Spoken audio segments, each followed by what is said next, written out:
call planning commission meeting of April 12th, 2022 to order. Roll call, please. Anna here. Willow here. Kupczynski here. Lorick here. David Chair. Ruzikowski here. Holdani here. Chandler here. Chandler here. Okay, and Commissioner Seifert is excused tonight. Before we go, we do want to make an announcement. There is a hold of an agenda item. Actually, it's not an agenda item, but I'll ask our planner to explain.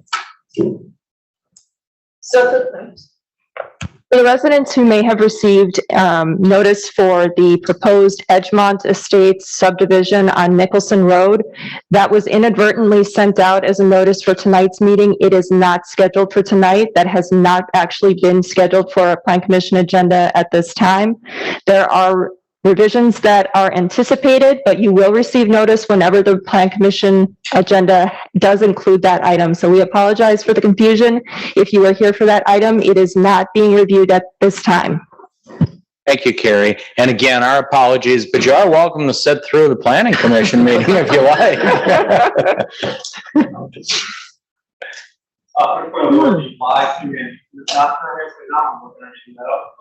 meeting is being recorded via. Oh, meeting is being recorded via Zoom. Okay. Do we have to make a formal announcement for that? No. Okay. Got us through the roll call. That will get us to approval of minutes of March 8th and March 22nd, as you recall. I don't think we had the quorum to do the minutes. So we will take those separately. If everybody could take a look at March 8th first, please.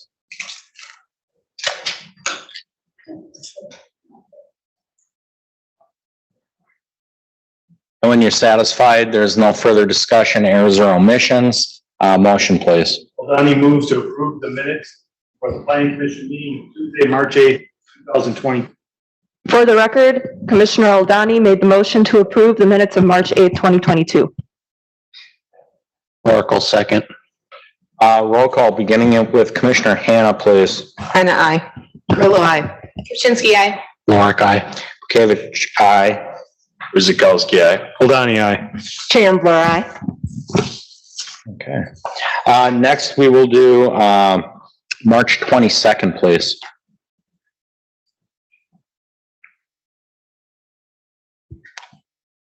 Holdani moves to approve the minutes of the Oak Creek Planning Commission meeting Tuesday, March 22nd, 2022. Ruzikowski will second. Roll call beginning with Dawn. Willow abstains. Kupczynski I. Lorick abstains. David, aye. Ruzikowski, aye. Holdani, aye. Chandler abstains. Hannah abstains. Looks like we might have to take those in We another will have date. to redo that. We don't have a quorum on that one, so. Oh, it's been a weird spring. I'll leave it at that. That will get us to item 4, and that is significant common council actions, of which there were none.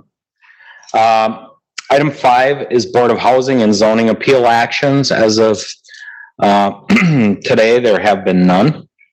And our quarterly Parks Recreation Commission actions, our next report will be June the 28th, 2022. So that will get us into new business and item A, and that's consideration of conditions and restrictions for a request for Central States Tower V LLC and Celco Partnership doing business as Verizon for a conditional use permit for a 145-foot tall monopole with a 5-foot lightning rod for a total height of 150 feet and apparatus in a gated and fenced compound on the property at 2509 West Drexel Avenue. Carrie, you want to take us through that? Sure, thank you. As you'll recall, at the March 8th meeting, the Plan Commission actually reviewed this proposal and recommended approval by the Common Council.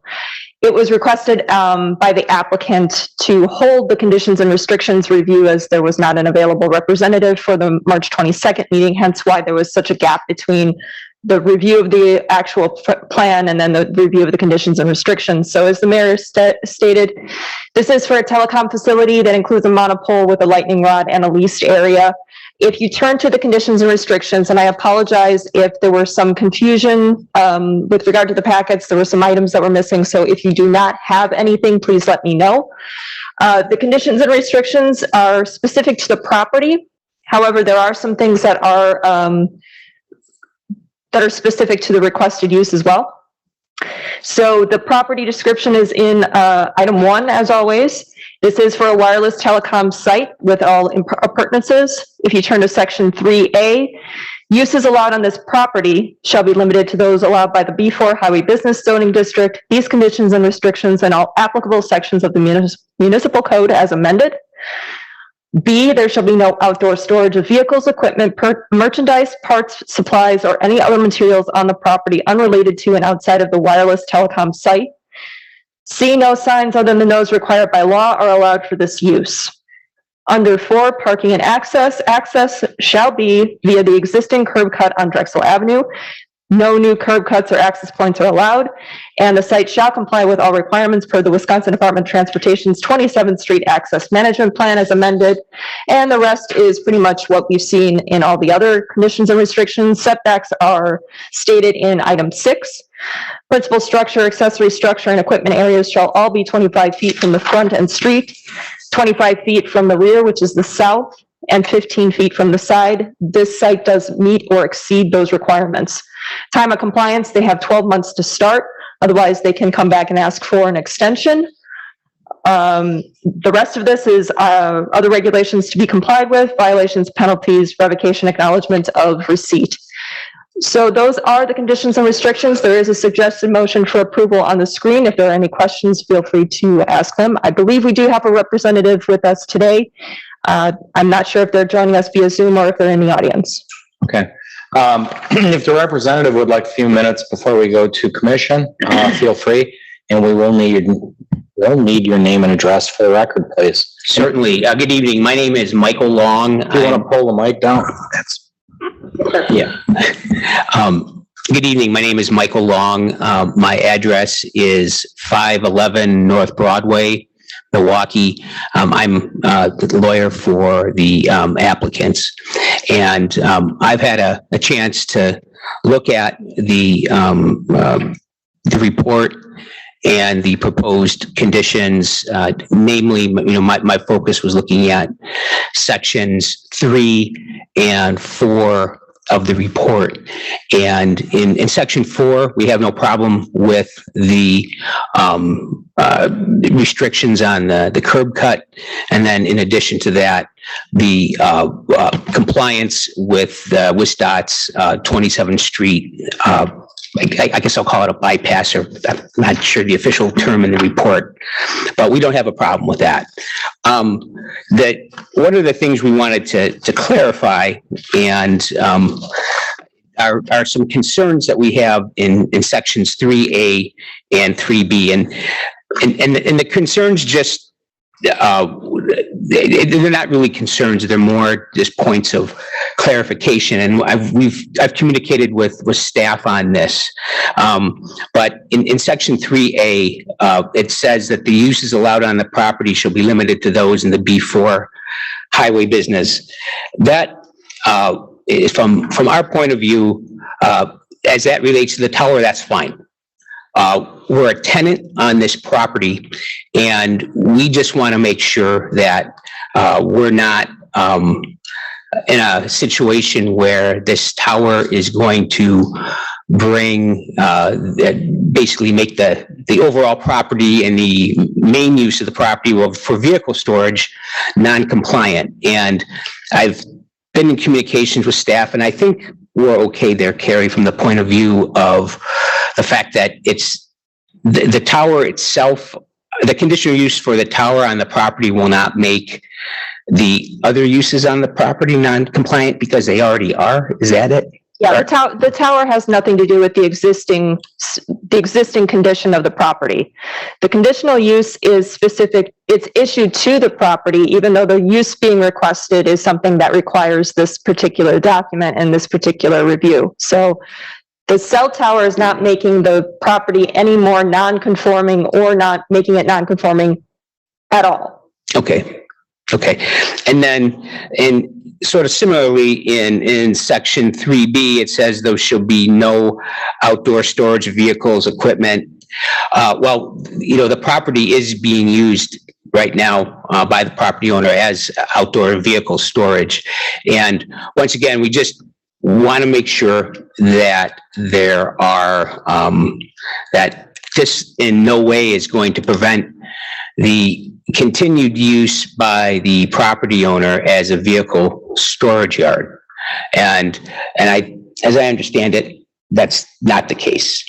The conditional use permit does not relieve the landowner from complying with all requirements of code, whether that's what the property is currently being used for or whether there are any existing violations on the property. The conditional use being requested is specific to the telecom site. What this is saying is, outside of the telecom site, we're not approving any other outdoor storage. Oh, okay. All right, I appreciate that, because I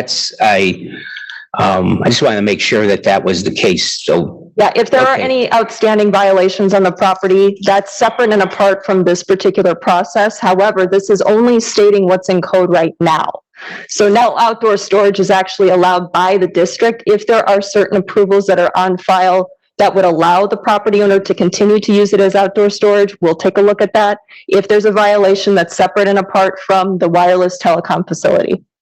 Okay, gotcha. And those are really our concerns, and it sounds like in my previous discussions and just now with staff, it seems like those seem to be clarified. So these conditions and restrictions are segregated from the main property. We're not making any claims as to whether there are or aren't violations on the property. All this is saying, we've said this in other conditional uses before as well. The B4 district doesn't allow these particular uses, so we're just clarifying that anything outside the compound is not something that we're approving in this conditional use. Gotcha. Okay. So in other words, there's no, this is not like a method by which the entire property could be brought into compliance if it was out of compliance. They would have to comply with code no matter what. Okay, sure. Okay. Right. Otherwise, we have no other concerns with the conditions, restrictions. Okay, thank you very much. Yeah. We've got quite a few residents. Are there any residents that came in to speak on this? I'll allow you up if so. No? Okay, we'll go to the commission. We'll start with Commissioner Hannah. Yes, I actually kind of have a question for you, Carrie. When it says there is a restriction on outdoor storage, and you say it's kind of grandfathered into whatever is existing today, what does it exactly mean? Is it how many stalls? Because I know there is a couple of businesses in this We're area. not making any claims as to whether there are or are not violations on the property right now. We're not making any claims as to grandfather status or no. What we are saying is, in this conditional use permit, we are only approving the telecom tower and the compound. Anything else on the property still has to comply with the code, and the code says no outdoor storage. If there is an existing violation on the property, that still is something that we can pursue outside of the conditional use permit, but we don't know whether or not there's a violation on the property at this time. Sure, I understand. So is there like number of stalls where they can use, or? is Don't it- know. It's one of those historic properties where we actually have to go into the files to see whether or not there are approvals, but that's separate and apart from what's being requested. Okay. Okay. On? Nothing? Ashley? One comment from engineering, just a reminder to apply for green infrastructure since the impervious surface is greater than 5,000 square feet. Thank you. Okay. No questions, thank you. Chris? No questions from me either. Don? No questions. Chauncey? I do have a question for the applicant. In our prior meeting, there were some items that were identified would be located on the compound.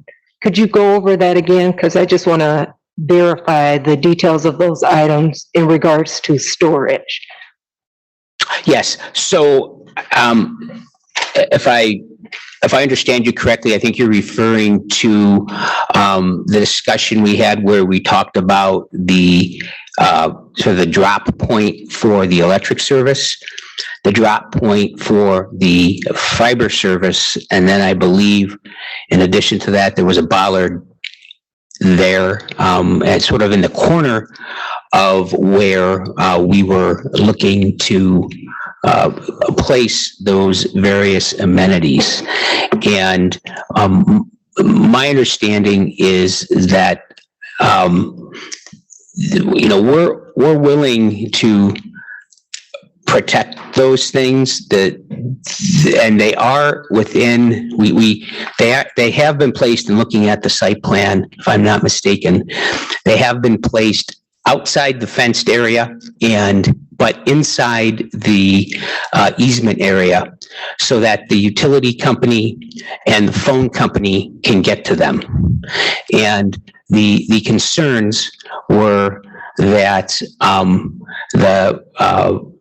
if they go inside the fenced in area, the power company and the phone company won't be able to get to them. And so our preference would be to keep them outside the area with the bollard there to protect them, with the understanding that those two access points remain they're going to be in the access easement, or the utilities easement, I should say. Okay, And I know that if I'm not mistaken, staff may have been looking into the feasibility of those placements too. staff have no Yeah. objections to the placement. Oh, okay. So the placement's okay, and even though it's outside the area, that's not considered storage? Is that correct, Carrie? No, they're utilities, basically. It's a So- bollard to so protect, different. it's a bollard to protect like a transformer almost. Okay, So, yeah, we're fine with that. We were hoping that if anything could be contained in the fenced area, they would be. But just these items, we don't have any problem with that. okay, thank you. You're welcome. As far as I go, I have no questions, but, Assistant Chief Havey, is there any concerns from fire at all?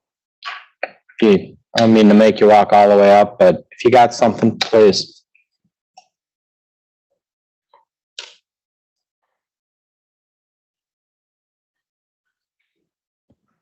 Mr. Mayor, Commissioners, so I did walk up because he had a request, but no, we have no concerns with this. Okay, just wanted to make sure fire is good with it, so. Okay, seeing no further discussion, motion on 7A, please. And I move that the Plan Commission recommends that the Common Council adopts the conditions and restriction as part of the conditional use permit for a wireless telecommunications pole and associated facility on the property at 2509 West Drexel Avenue after a public hearing. Guzekowski, second. Roll call, beginning with Ashley. Jinsky, aye. Laura, aye. Kavich, aye. Guzekowski, aye. Dadani, aye. Chandler, aye. Hannah, aye. Okay, thank you very much. Appreciate you coming in, sir. Item 7B, review of certified survey map submitted by Dave Decker, Decker Properties, combining and reconfiguring the properties at 8100, 8146 South 27th Street, 8100 South Orchard Way. Carrie. Thank you, Mr. Mayor. This may look familiar to plan commissioners. This is a certified survey map that would be for the Oaks at 8100. The reason this is back before you is because unfortunately, due to unforeseen circumstances, the original CSM that was approved last year in March was not recorded prior to the statutory one-year deadline. That's the only reason we're back here. It's still to combine and reconfigure those parcels in anticipation of the PUD, which was approved. It does have the dedication of the revised public right-of-way, and there were revisions that were incorporated from staff comments. So we do not have any questions or concerns with what's being proposed. On the screen right now is just a refresher of the CSM showing the public right-of-way that was reconfigured with WISDOT input. Lot 1 is going to contain the majority of the development. Lot 2 would contain, I think it's 3 or 4 of the buildings that are proposed as part of the PUD. This is just another shot of the public right-of-way. Again, the public right-of-way stops at the north property line, and then the private street connection to 27th Street goes west. And on the screen right now is a suggested motion for approval. This is the same suggested motion as was approved in March. Mr. Mayor. Thank you, Carrie. I think she spelled it out pretty clearly, but we'll go to commission. Any questions? Chelsea? No questions. Thank you. John? No questions. Chris? No. Greg?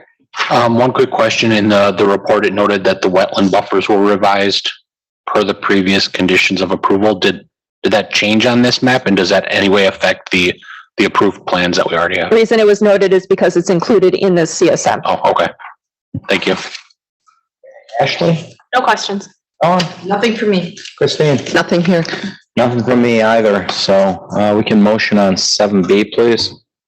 Guzekowski will make a motion that the Plan Commission recommends to the Common Council that the certified survey map submitted by David Decker Properties and for the properties at 8100 and 8146 South 27th Street and 8100 South Orchard Way be approved with the following condition: that all technical corrections, including but not limited to spelling errors, minor coordinate geometry corrections, and corrections required for compliance with the municipal code and the Wisconsin state statutes are made prior to recording. Hold on any seconds. Roll call, beginning with beginning with Greg. Lorick, aye. Bukavich, aye. Guzekowski, aye. Hold aye. Jim Laura. Anna, I. Shinsky, aye. Okay. Moving right along, 7C, conditional use permit, review a request submitted by Kevin Slinker, Superior Air Ground Ambulance Service for an amendment to the existing conditional use permit for a private emergency service facility within the multi-tenant industrial building on the property at 140 East Rawson Avenue. Carrie? Thank you, Mr. Mayor. So this is the 6th amendment to the existing conditional use permit for this property, if this is recommended for approval. There is still one pending before the Common Council, and that'll be at that board on the 19th of April, I believe.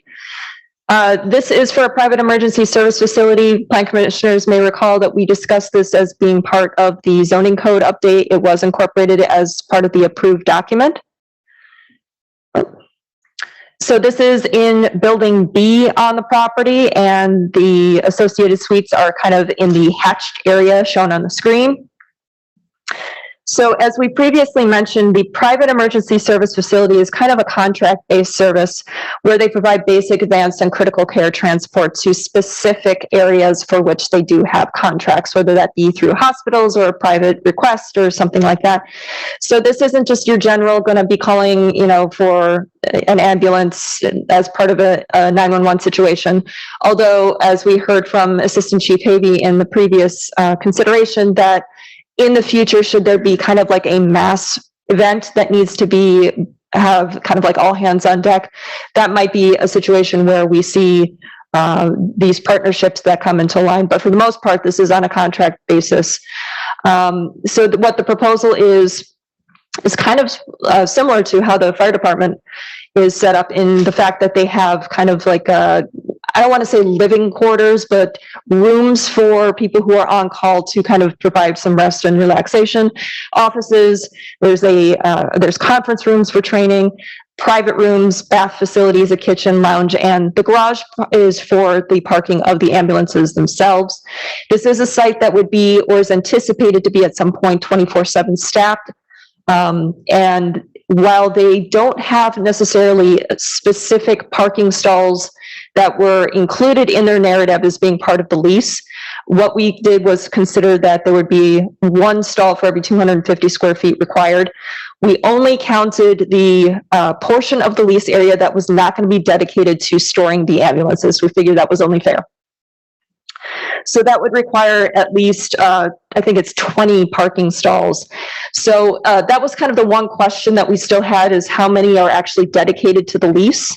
And we don't know exactly how many employees are there, but since it's going to be on a rotational basis, we do have a situation where there is shared parking. So it will be up to the landlord or the management company in order to make sure that all of their lessees, all of their tenants, have sufficient parking for all times of the day, for all hours of operation, for all buildings. So if we turn to the conditions and restrictions, again, this is another amendment for private emergency services. If you turn to page 2 under section 3, B4 is specific to Superior Ambulance Service. For the private emergency service facility, they're operating 24/7. The only other additional condition that we are suggesting as part of these amended CNRs is E. Sirens utilized on vehicles for the private emergency services facility shall be engaged only when medically necessary. This is attempting to prevent sirens from going all the time, since this is not going to be one of those situations where it is like the fire department, it is like it is for public EMS.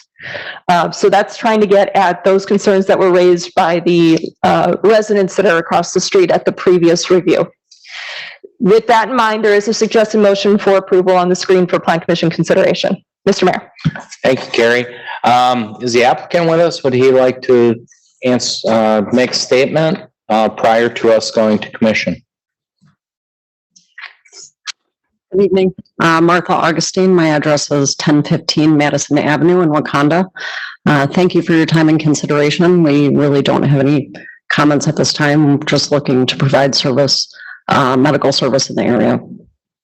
Thank you. Thank you. Are there any residents that would like to comment? Please come up one at a time and name and address, please. Hello, I'm Pete Schumacher, 305 East Rawson, Hill Creek, right across the street. I think the business sounds fine. I'm not overly concerned with them moving into this area. The one concern I have, basically is just, we don't want sirens going off in the middle of the night. And it sounds like their basic process won't call for that. Although the one concern is there's a reference to testing prior to every shift or at every shift change. If that requires testing the sirens, which I would expect it would, doing that within the building doesn't bother me that much because it would contain the noise. If they're doing outside the building, that would be a concern of mine, given the fact that shift change could be at 7 in the morning or 11 at night. So I guess I would ask that you consider putting something in the conditional permit that restricts them from testing the sirens outside of the building. And even if their process is that they wouldn't do that, processes change, ownership of businesses change. We like to have that in there, so we don't have to worry about that. Okay. We can address that, sir. The other resident, please. Mike Bielski, 251 East Rawson Avenue. Pete went over, he's my neighbor, so he went over some of the concerns with the noise. One of the concerns I have with rezoning these buildings is that this wasn't set up for, I should say a garage storage area for vehicles. Do we know how many ambulances are going to be parked in that building? And that we have the applicant here, so we will address that. We'll get all your questions in time here. We'll get them. Okay, my concern is, and it doesn't really affect me, but you do realize that there's a child care center and an indoor playground in that facility. These ambulances have fuel in them. They have lithium batteries. They have oxygen, and if anything would ever happen, as a fire would start within these buildings with these vehicles in there, depending on how many are in there, I don't see, you're rezoning this operation. And in most cases, this type of operation has a standalone building. They're not incorporated with there's two other office buildings in there right now that have people in there. And plus, we're talking about testing the sirens and the horns and all this stuff. Well, what about the people that are in there right now that definitely are going to hear this too? So my opinion is this is, again, a bad scenario to put this type of operation in this building for those reasons I just stated. Thank you. Okay, thank you. Is there another resident? No? Looks like, Assistant Chief Havey's gonna come up and provide some commentary here. Maybe educate us. Or answer. Again, good evening, Mayor and Commissioner, Mike Havey, Oak Creek Fire. In regards to the testing of sirens, I'll just speak for the fire department. We don't test our sirens inside the building because of the hearing of our employees. It impacts everybody. So that's something we have our mechanical programs that make sure all of our equipment works, but testing sirens is not a test that we do daily because we know that it operates when we respond to a call. And also our mechanics at DPW make sure that our equipment works. So if there are issues, it gets settled there. So that's just on the fire department side of things. We would not recommend the testing of sirens inside a building because of the decibels would affect a lot of people. The other part is it's a fully sprinkled building that the system must be maintained and it must have annual testing and documentation that it can provide the automatic sprinkler systems for the hazards inside the building. Okay. Thank you, Chief. Thanks. Could I ask the applicant, could Superior come up and, seeing as we just had two, first, once again, name and address, please. Sure. Martha Augustine, 1015 Madison Avenue, Wakanda, Illinois. How many ambulances will, be serviced out of here? It'll be less than a dozen, realistically more like 4 to 6. Yeah. Okay, so they rotate, so it's possible they could be dispatched out of here and go somewhere else? Absolutely. We utilize system status management. So if we have high call volumes in another area, they could be going to another area. So I actually have a question about that because it was our understanding that the ambulances were going to be contained fully in the building. Where are the others going to be parked? We won't be parking any outside. So if they don't fit in the building, we won't be adding any more ambulances. So the floor plan that we were given shows 2 bays. Yes. You can fit 6 ambulances in the 2 bays? Oh, we have it built for 4. My apologies. Okay. So 4 It'll be probably 4. max at any given time? Yes. Okay, and then, siren testing, can you describe how often you do it and how long you do it? Sure. We do, as part of our checkout, we do test our sirens daily in the morning hours. It takes about 1 second. We are happy to suspend that practice if that's what you'd like us to do. We can take that up as a council. Obviously, it was stated, Pete put it out there.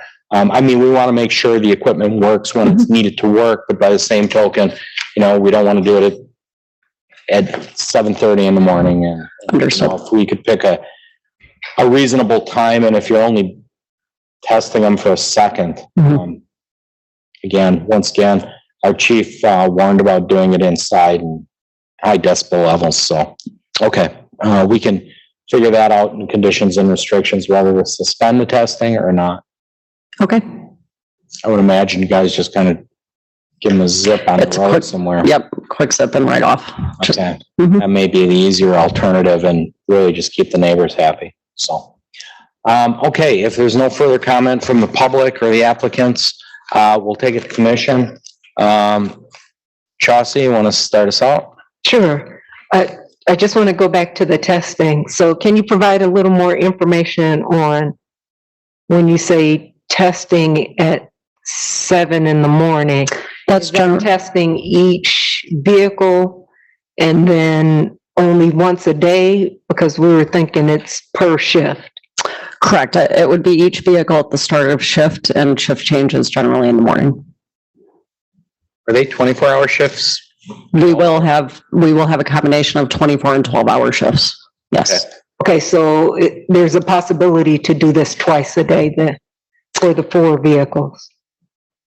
No, we would only do it in the morning hours. Oh, okay. Yeah. Okay. Okay, and in regards to the parking, so I'm understanding the maximum of 4 vehicles, which will all be parked on the inside, correct? Yes, ma'am. Okay. Okay, thank you. Ron?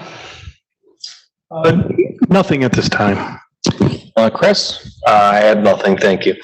Greg? My only question is with regard to the sirens. I know that seemed to be an issue with some of the residents. And in the conditions, it says only when medically necessary. I don't know if this is a thing anymore. It was years ago. I worked for a competing private ambulance company. And we hadn't established quiet hours because we did neighbor a residential area. We weren't allowed to engage the sirens till we made it to the main street. So it was lights only. I don't know if that's an accepted practice anymore. Is that something that we could possibly say like 11 PM, 10 PM until 5 AM? No sirens between these, there's only the few houses across the street until you make it to Howell or until you're past the houses on the other side? Or is that just dangerous to do, I guess? No, absolutely. We're more than happy to do that. We can actually suspend the use of the siren until we get out to the main street at Howell. So we can activate our lights and sirens when we get to that intersection. Whether or not we're using our lights and sirens, we're stopping at the intersection anyway. So that would be a safe practice for us. Is it possible to go east out of that parking lot? Can somebody kind of refresh? No, you have to go west to Howell. Don't believe that there's a full cut there. There is not. I think it's always just a right out. Okay, so you have to go all the way to Howell? There's only one exit. Okay, so you have to go to Howell. Yes. Okay, so Howell would be the borderline for siren engagement. Okay, where were we? Greg, you had the floor. Sorry about that. I'm butting in. That's all. Thanks. Ashley? Nothing from me, thank you. Ron? Nothing from me. Christine? Nothing here. I was just looking at the building. There's no other businesses attached to that building, right? From what I see here. There are tenants in the building. We just don't have a full site plan showing all build-out tenants. So what are the other tenants? We have tenants that are in both buildings. There are tenants that didn't require conditional use permits, so I'm not entirely certain who all the tenants are. I can only tell you who's part of the conditional uses that are on the property. So you have AST Learn, you have the Early Autism Project. Both of those have indoor and outdoor conditional use permits. Then there's a gym that was recently recommended for approval. I am also aware that there's a lab testing facility that's going to go into the northern portion of this building, but I couldn't tell you who the tenants are who are existing that didn't require conditional use permits. Have those been consulted or shared with this facility, and did they have any concerns or? I don't know. That would be up to the landlord to provide that information to their tenants. But like a notice went out to them telling them? Notice goes out to the property owner, so it'd be incumbent upon the property owner to inform their tenants. Okay, thank you. Okay. Boy, most of my questions have been answered. I guess the only questions are in the conditions and restrictions, we would have to include the boundary for the siren engagement. Carrie, I'm going to put you on the spot. What we will have to do is craft some language for council consideration. Okay. How best handle it here? Do we, within the motion, make it the staff to define? You don't have to include in the motion. Staff will incorporate that as part of the council consideration. Okay. All right. To the residents, I think you guys can be satisfied. We're going to take care of the siren engagement. Once again, they won't go till Howell. And as Greg said, they'll confer on what'd you call it? The quiet time, the quiet zone? Yeah, I think that's what we called it. We had quiet hours. Okay. We'll try to incorporate that as well. Mayor, quick question. What about the testing? The testing time? That's what we're talking about right now, is that the testing would only be outside of the quiet hours that would be established? Outside the quiet hours and we could do it off property. I think they said they'd be amenable. You have to come to the mic, sir. Mike Piowski, 251 East Rawson. The other thing about that, they can cross the street on Rawson Avenue and go east towards South Milwaukee. So part of that testing, you know, That's what I just asked. Yeah. I thought they said there was. they can, there's only one entrance to that complex, but they can either go east or west. So how would be west? And if they cross the street, they can go towards South And Milwaukee. that's what I was referring to when I said, can they go east? If I'm looking at this correctly, and if the site plan that I'm seeing is what's actually existing out there, that's a turn lane to go into the property. They can't actually use that to go east. Yep. Ashley, am I correct? Wrong. No, I don't see that. It looks like there would have been like newer curb and like concrete in the median formed with a left turn lane. So heading eastbound from Howell Avenue, it appears that you can make a left turn lane crossing the median to get into the driveway. Therefore, they would have access both eastbound and westbound. Correct. So they can cross Rawson Avenue from that their driveway there, and they can turn and go west towards Howell, or they can cross the street and go east. So the east boundary, we have to establish that. This is getting into a point where we, as part of the conditional use permit, we have no jurisdiction over when Outside. sirens are going to be used.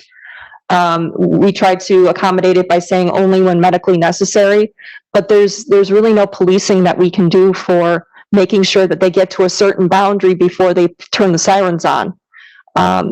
So we're getting into a concern of how do we enforce the code requirement? True. So, let me ask you this, and I guess this is for Superior.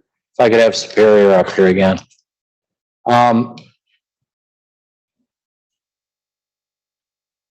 It's medically necessary. I know, from the time I ain't even gonna speak for the fire department when the sirens go on and when they don't. In your experience though, ma'am, when do you typically turn them on? If it's just a standard transport, you're not gonna do that. Can you go lights only? Or do you have to, as soon as you hit a DOT highway or thoroughfare, do you have to turn the sirens and lights on? I don't know what the law is. We have to have both sirens and lights activated. However, all of our data shows that it's a very small percentage of our calls that require lights and sirens. The majority of our calls are non-emergent inter-facility transfers. Calls that do require lights and sirens usually happens when we pick up a patient from the hospital. So then we are activating the lights and sirens from that hospital to a higher level of care. So that's our most common activation of lights and sirens.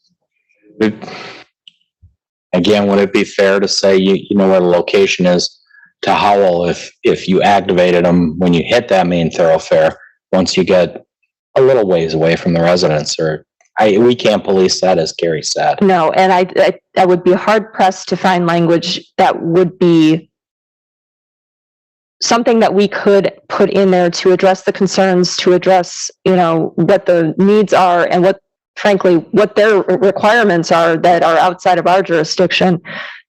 The only thing I can really put in here that I can think of would be quiet hours for the testing, and to say that sirens would still only be when medically or, required by law.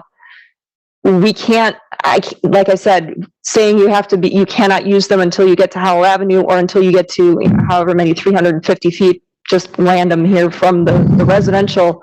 I don't think we can really impose that. Okay, looks like our assistant chief has some input for us. I make this quick. Mike Havey, Assistant Chief, Oak Creek Fire. So state provisionals through DHS, Division of Health Services, gives the permissions through an operational plan on emergency response. So the facility, or if it's through an emergent call, so the category of when to respond emergency is at the point of call. So the provider should be aware when they need to go emergent through their dispatch center. So that's where they kind of categorize that and filter that if it's emergent or non-emergent. So that is undetermined. So I think the scenario was that they could be between a hospital or going to a hospital, and they could receive a call that requires them to then respond emergent. So those cases, like in our facilities was stated, those typically are non-emergent requests because they are already in some sort of care, and they don't need the emergency response, but there is times it could happen. Okay, so, as Carrie said, we can't rewrite the law in that regard. Right, so really the only thing that I can think that we would have any jurisdiction over would be, again, to say when they're medically or, required by DHS, and then we can have quiet hours for the testing. I believe that would be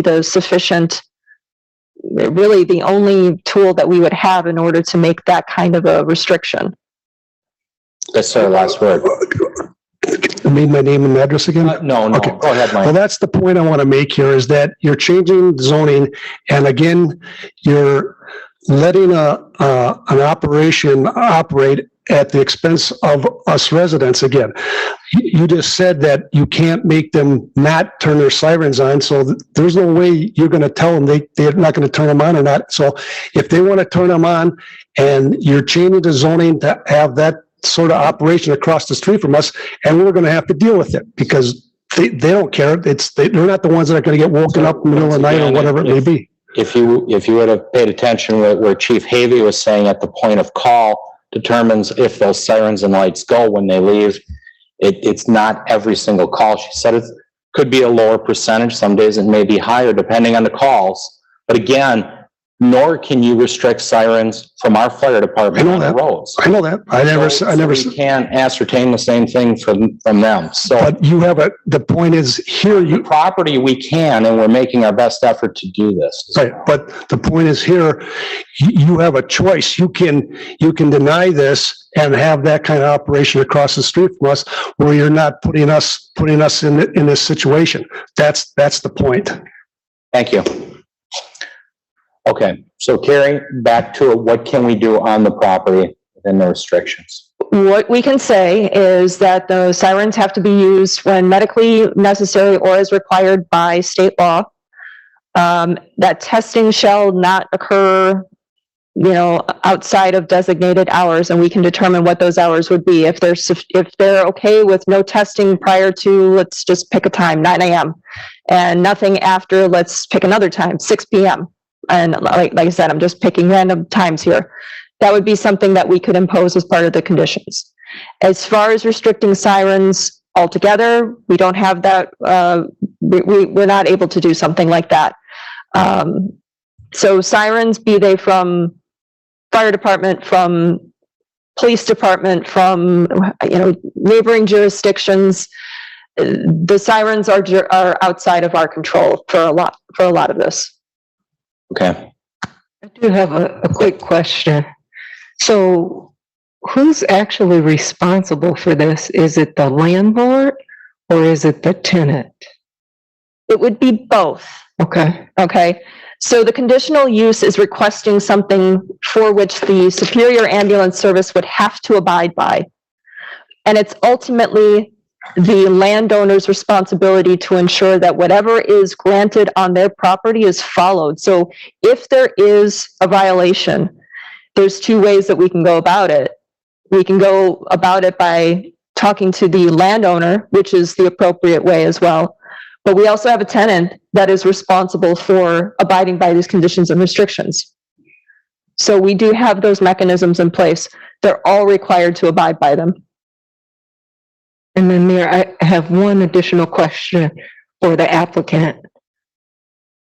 So my question is, with all the concerns about the neighbors and those who are also in the building, were there any discussions with the other tenants and the landlord about all of this? Or is the landlord here, or landowner, I should say? Is the landowner here? You'll have to come up to the podium, sir, and we'll need your name and address.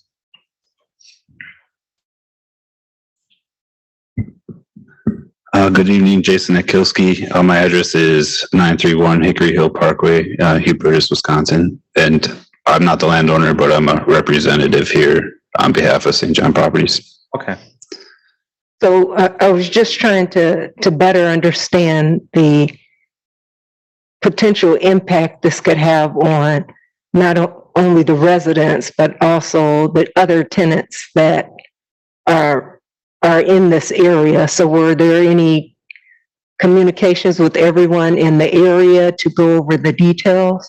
There was some brief conversations, and we do have Superior as a tenant in another one of our buildings, that we have multiple tenants in, and we have never had any concerns with the brief testing of, I mean, it's a quick zip just to hear that they're on. So they're not sitting there with them blaring for 5 minutes or 10 minutes. So it is just a quick turn them on, turn them off. So I don't. Okay, thank you. Yep. Actually, I have one more Yes, question. go ahead. Sure. For Carrie, actually. So, Carrie, can't we use the noise ordinance to kind of set up this? No? No, because this is emergency services. We don't have any jurisdiction over something like sirens. Yes, I understand. I'm just saying, can we use the timing of the noise ordinance? It's from 8 to 10? If you want to say that testing can only occur, yes, we can do that. Yeah, because it makes sense. If the noise ordinance is accepting it, then it can be done within those times. The only thing is that the noise ordinance comes into a decibel level, and we would probably, I mean, that would exceed the noise ordinance, obviously, for just a second, but if we want to say something like, because I believe that the noise ordinance is either 7 or 8 o'clock in the morning until 10 o'clock at night. It's from 10 p.m. to 8 a.m. So, well, yeah, there's two different sections too. It's a little bit confusing, but it's a matter of, do we want to allow it per the noise ordinance, or do we want to say, you really shouldn't be doing this before, let's say 8:30 in the morning or 9 o'clock in the morning. And I don't know what that time is. And as far as going at night, again, is 10 o'clock appropriate? Is 8 o'clock appropriate? That's not for me to determine. That would be up to Plan Commission to make a recommendation to council. Okay, one last question. I don't know if it's for both of you or not. I see on the suggested motion here that a public hearing is going to occur. Can you include in that meeting a communication with adjacent owners or occupant or whoever they are to kind of have this communication? Even because from sitting here, I'm like, oh my gosh, the sounds of the sirens will be really loud. Maybe exhibits, like for 1 second, what is that testing maybe? Maybe? Can this happen? Can this take place? Well, Superior had said that, they would accommodate almost any time or suspend it. They only got to do it once every 24 hours. That was my understanding, unless I'm mistaken. Not just for the testing. So I see there's a public hearing going to take place, or I don't know if is the communication with other landlord that they did not take place. So that needs to happen somehow. Well, that, as Carrie explained, that falls with the landlord. Right. If I can make another comment too, I believe one of the landlords is special needs children's facility, and that might be effective with the sirens and things like that. So I would encourage you to be able to bring those tenants and hear this whole discussion that we're having. Understood.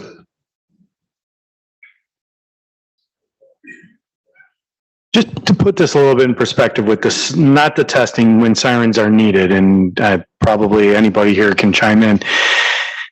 I'm assuming you use even in an emergency situation, use the sirens when needed. So if it's 5 o'clock in the afternoon and you're trying to get out into the street, you want to let all the traffic know you're there. If it's 3 o'clock in the morning, when there's not a single car on the highway, on the street on Rawson, you don't necessarily start the sirens with no traffic around. Maybe you turn it, or do you automatically put the sirens on an emergency situation?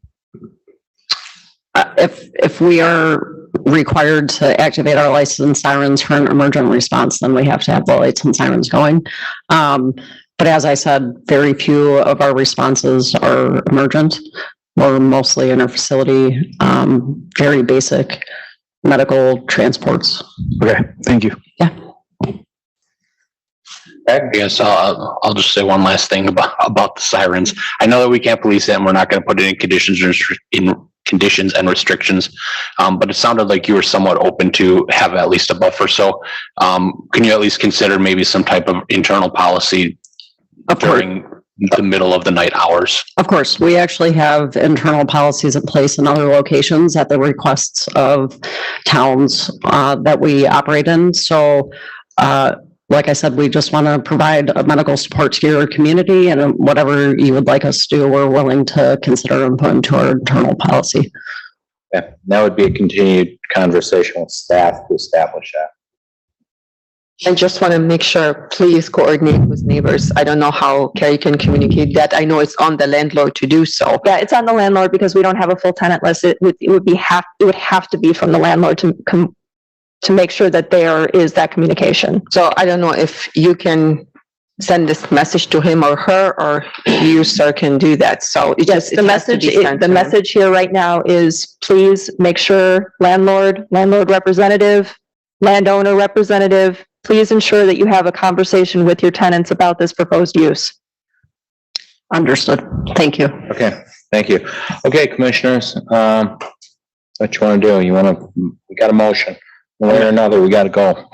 Yep. All right. Guzekowski makes a motion. The Plan Commission recommends that the Common Council approves a conditional use permit amendment for a private emergency service facility within a portion of the existing multi-tenant industrial building on the property at 140 East Rawson Avenue after a public hearing and subject to conditions and restrictions. Oracle second. Roll call. Kavich, aye. Guzekowski, aye. Ldani, aye. Jan Bar, Anna, I. Bill, I. Kupczynski, aye. Oric, aye. And again, we'll work with staff. And again, if it's an internal policy or the quiet zones, we're going to try to protect the neighborhood as best as possible. So, okay. Moving right along, we have item 7D, and that is a review of a request by PPG Industries for an amendment to the existing conditional use permit to allow for a solar farm on the property at 10600 South 13th Street. Carrie. Thank you, Mr. Mayor. Just to make a point of clarification, in case anybody was confused as to why this is an amendment and not a conditional use permit, there is a conditional use that is in existence for PPG. However, there is a page of that conditions of restrictions document that is missing. And we could not confirm the exact legal description for which that conditional use permit applies. And PPG has two properties here. And in the end, it really doesn't matter which way it goes. It's all being treated as one facility for PPG. So if there was any confusion about that, I apologize. It is an amendment, but we're kind of treating the two uses separately just because of record keeping purposes and because the uses are so vastly different. So with that in mind, the proposal before the Plan Commission is for a solar farm, and it's on the northern parcel. It is for something to be a lease term with We Energies as part of the Solar Now pilot program. They are looking to lease 8 acres for 30 years. We Energies would then have the option of, at the end of that 30-year term, either buying the property or removing all of the appurtenances should the two entities not come to an agreement on ownership at that point. The location meets all of the required setbacks, and on the screen right now is the proposed site plan. This is right immediately north of the PPG facility itself. So it's kind of, if I can orient you, on the southern end of the northern parcel. It's about 200 feet or so from the nearest portion of the PPG outdoor storage area. This will be fully fenced. The fencing will be about 8 feet in height. And the solar arrays are 17 rows of then they're separated, of ground-mounted solar collectors. They will be about 8.5 to 8 feet 8 inches at the tallest point. They will have 3 feet of ground clearance. The only access is going to be through the gate, and this will have 24/7 monitoring, remote monitoring. They're going to extend the existing path there to provide just a little bit more of an access space. Post-construction, no lighting, no employees, but again, it will be monitored. All equipment is proposed within the fence compound. Like I said, no lighting. Native plantings are going to be used for landscaping. There are no requirements for landscaping for this particular project. The only thing that we do note here is that stormwater is and still needs to be coordinated with the engineering department to ensure that all of those requirements are met. And that really has more to do with the fact that there's a requirement for gravel underneath the solar arrays, and the amount of gravel that's going to be required kind of triggers the stormwater. On the screen right now are the sample arrays, and the farm that is shown is just, again, an example of the solar farms for other installations. There is a suggested motion for approval on the screen. However, we do have conditions and restrictions that we can go over. Again, apologies if these were missing from your packets. I was not made aware of that until right before the meeting. So since we do have previous city approvals on file for PPG, those are noted in section 2B.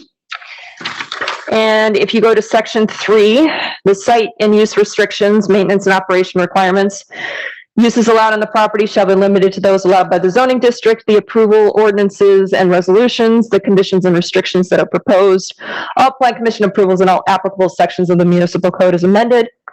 The solar farm shall be in the location on the plans approved by the plan commission. A maximum of 8 acres of the property may be utilized for the solar farm. A certified professional engineer shall certify that the foundation and design on the solar panels are within accepted professional standards given local soil and climate conditions. This is taken directly from the new code. Power and communication lines running between banks of solar panels and to electric substations or interconnections with buildings shall be buried underground, and they propose to do that. Systems, equipment, and structures shall not exceed 30 feet in height when ground mounted. Systems, equipment, and structures shall be fully enclosed and secured by a fence or wall with a height of 8 feet. Knox boxes and keys shall be provided at locked entrances for emergency personnel access. An appropriate warning sign shall be provided at the entrance to the facility along the perimeter of the solar farm. The sign at the entrance to the facility shall include the facility's 911 address and 24-hour emergency contact number. There shall be no outdoor storage of vehicles, equipment, merchandise, parts, supplies, or any other materials on the property unrelated to and outside of the fenced solar farm compound. Access will be provided by the existing curb cut on South 13th Street. No new curb cut or access points are allowed. Parking is going to be provided by really just the parking pad that they're proposing, but that's only really for whenever there's going to be periodic maintenance on the property. If they need parking for some reason or during construction, they need to coordinate that with PPG. The setbacks for the proposal, solar panels and equipment areas within the fence must be 40 feet from front and street facing. That's the front and street facing setback. Interior side setbacks are 20 feet and rear setbacks are 20 feet. The duration of the conditional use permit in section 8 is limited to the term of the lease, which is 30 years, or until such time as the solar farm is sold and or decommissioned. The owner may apply for an extension if those terms are not met. If so, prior to the expiration of the lease or prior to the expiration of the agreement under their terms. And those are the conditions. Time of compliance is still within 12 months. So in other words, they need to establish this within 12 months in order to have the effective date. That is what is contained in the conditions and restrictions, with the one caveat that the property address in the first page needs to be updated to 10600 South 13th Street. Mr. Mayor. Thank you, Carrie. Is the applicant with us? Do they want to state a few words before we start? I think you've been here long enough. Name and address, please. Yeah, I'm Bill French with Sunvest Solar LLC. I work out of our Illinois office, which is 330 West State Street, Suite 1, Geneva, Illinois. Okay. Yeah, I think staff has done a tremendous job in the presentation. I do have a presentation that was submitted, but it'd be pretty redundant at this point unless you have specific questions for me. Okay. I guess just stand by and we'll go to the commission. Sounds great. Thank you. Christine, you want to start out? Yeah, I have no questions, actually pretty effective. Okay. On. Nothing for me. Ashley. No questions. Greg? I guess I've never been to one of these, so I'm not, this might be a dumb question, but, are they stationary? Do they move with the sun? And from the aerial, it looks like there's not, I mean, there's not residential directly next to it, but somewhere in the area, is there ever concern of this? I mean, does the sun reflect off these and cast light quite a bit? So in this application, we're going to use a fixed tilt system, which means they face south. So the panels will be facing towards PPG. The residential is north. It's about 570 feet away. And there is a agricultural field in between that'll continue to be farmed as best as I know. Thank you. Yeah. Chris? I'm familiar with the area and I have no questions. Okay, Don? No questions. Jocelyn? I do have a question for our fire department in regards to this solar farm.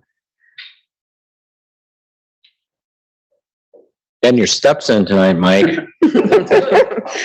Teach you to sit in back. Good evening, Assistant Chief Mike Avio, Creek Fire. Just a quick question. Will the fire department need access to this area and is it sufficient if it's needed? So we do have other solar projects within the community. MATC recently installed one. Part of the roof of IKEA is photovoltaic. So we do have other buildings and structures that we're aware of and are familiar with the hazards of those. For access, really, there's really limits that we need to, because it's not necessarily a structure. And PPG is going to provide us with training with this type of system that they're installing. So no immediate concerns of access to the panels. Okay, thank you. Sure. I guess my only question for the applicant, once they're up and the solar farm's operational, will it be an entirely gravel base? I mean, we talked about the stormwater, and if it's gonna be allowed to grow, who's gonna maintain the grass or the noxious weeds or anything of that nature? So underneath, we'll plant a native grass. It's a low-growing prairie seed mix. It gets maintained twice a year. And other than that, yeah, we'll spot treat for any kind of noxious weeds or anything else that might come up. But to answer your question, no, there's no gravel. It's a very kind of naturalized look. Won't be too dissimilar from kind of what's out there now. Yeah. Okay. Any further discussion? If not, motion, please. Guzekowski will make a motion that the plan commission recommends approves a conditional use permit for a solar farm at the property of, the address was 106. 00. Yep, 00 South 13th, after a public hearing and subject to conditions and restrictions. Oracle second. Roll call, beginning with you, Chris. Guzekowski, aye. Holdani, aye. Chair aye. Anna, I. Willow, I. Shinsky, aye. Warwick, aye. David Chai. Thank you very much. Moving on, we have review of a request for a temporary use permit for temporary construction staging area in the parking lot at 8989 South Hall Avenue. Laurie. Job, Mayor. Thank you so much. Yeah, it was the eye contact. I know I was guessing. We're good. This is for the temporary use permit for a staging area for Target's next interior remodel project. The applicant is requesting a fenced-in staging area containing storage for three 30-yard dumpsters, one office trailer, 20 storage containers. The staging area and contents will be in place May 23rd through November 30th of 2022. The hours of operation for the remodel is going to be after hours. So this is going to be Sunday through Friday, 7 p.m. to 11 a.m. And just to make you aware too, that the zoning minister, myself, have issued a temporary use permit once before in 2019 for a very similar setup. And at that time, we had no complaints about the staging area used. The next page is the site plan. As you can see, that the staging areas can be set up on the southeast corner. It's going to be a little bit further away from the building than you've seen in the past. In the past, I actually had it much closer. But this should have little to no impact on any of the traffic mobility throughout that site. So, and then at the end of your packet, I do have some suggested motions for you. Okay. I don't know if the applicant wants to say anything or just wait on questions or if they're, over Zoom. I'm here. If you'd like to come up and say something, if not, you can wait on questions as well. Name and address, please. Hi, Rob Clone, 212 Morgan Avenue South, Minneapolis, Minnesota. Project manager with Engelsma Construction. Great. Kick it off. Christine, any questions? No, I have no questions. Thank you. Dawn? Nothing for me. Ashley? No questions, thank you. Greg? No questions, thanks. Chris? No questions, thank you. Don? No questions. Chauncey? I do have a question. So can you provide more information on details with the remodel? What kind of details are you looking for? Is it to add the drive-through? What's the remodel specific? It's mostly an interior remodel. We will be adding an additional door for online order pickups. They call it a drive-up door, but it's mostly to bring material or goods out to the parking lot. Okay, and so the outside storage area is just for construction materials? That's right. This is all, just temporary. Target requires all of our material be stored within these 40 by 10 foot by 10 foot high containers. So we're going to get 20 of them for this project. Thank you. I have no further questions, so, seems pretty standard stuff. Motion, please. Guzekowski makes a motion, the Plan Commission approves a temporary use permit for the fenced-in staging area in the parking lot of 8989 South Howell Avenue with the following conditions. 1, that all relevant code requirements remain in effect. 2, that all dumpsters, storage containers, and office trailer shall be located within the approved fenced-in area. 3, there shall be no advertising or adjacent to the staging area. 4, that the fire hydrant shall remain readily accessible by the fire department with a minimum clearance of 10 feet around the appliance. And 5, that all shared drives serving adjacent properties shall remain obstructed at all times. 6, that the maximum height of the fence shall not exceed 6 feet. 7, that all staging area and content shall be removed by November 30th, 2020. Hold on, he seconds. Roll call, beginning with Don. Oh, I'm sorry, Carrie? Sorry, point of clarification, the date is November 30th, 2022. Yes, thank you. I said 2020, didn't I? Sorry about that. Thank you. It made me younger. What? The way it is, it's 2022. We do have a second roll call, beginning with Don. Donnie, aye. Jan Bar, Anna, I. Bill, aye. Jinsky, aye. Oric, aye. Gavich, aye. Guzekowski, aye.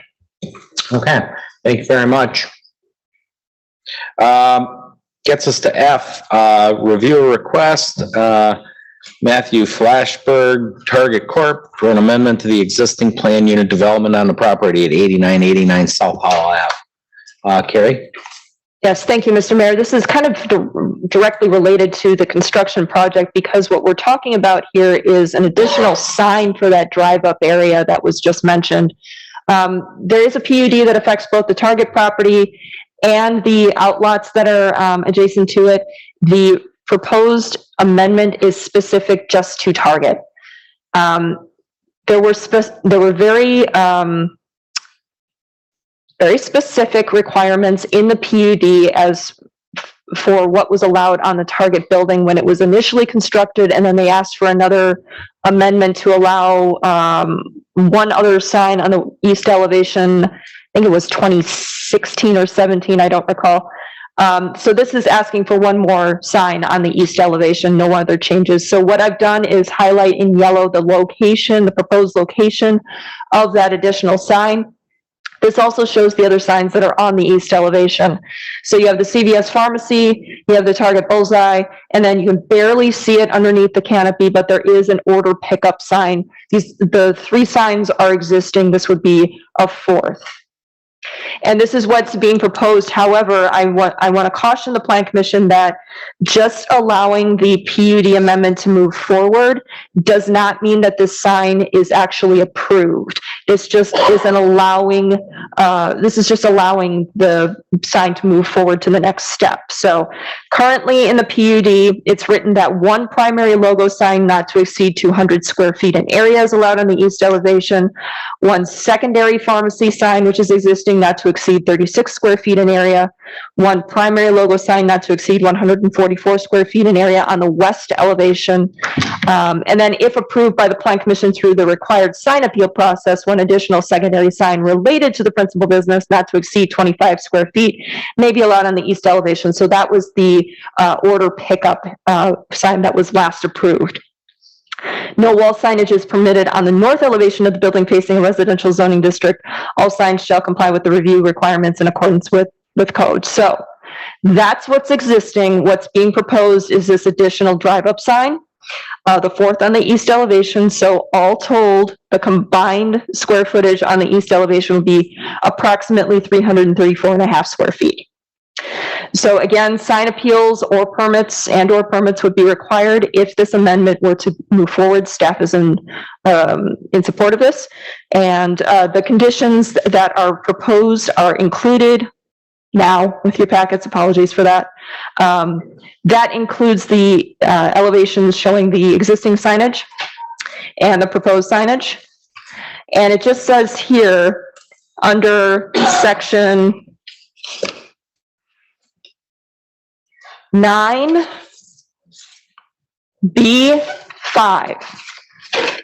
If approved by the Plan Commission through the required sign appeal process, one additional secondary sign related to the principal business not to exceed 78 square feet may be allowed on the east elevation. So that is for Plan Commission consideration for the PUD amendment to allow an additional sign through the sign appeal process.